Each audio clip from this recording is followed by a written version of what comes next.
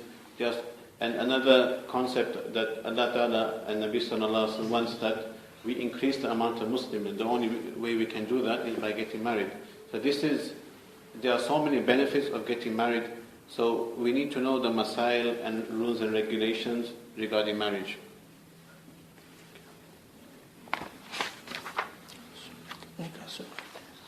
Nikah is also a sunnah. A person who has the means to get married, he's single, then it is sunnah, is mustahab for a person to get married.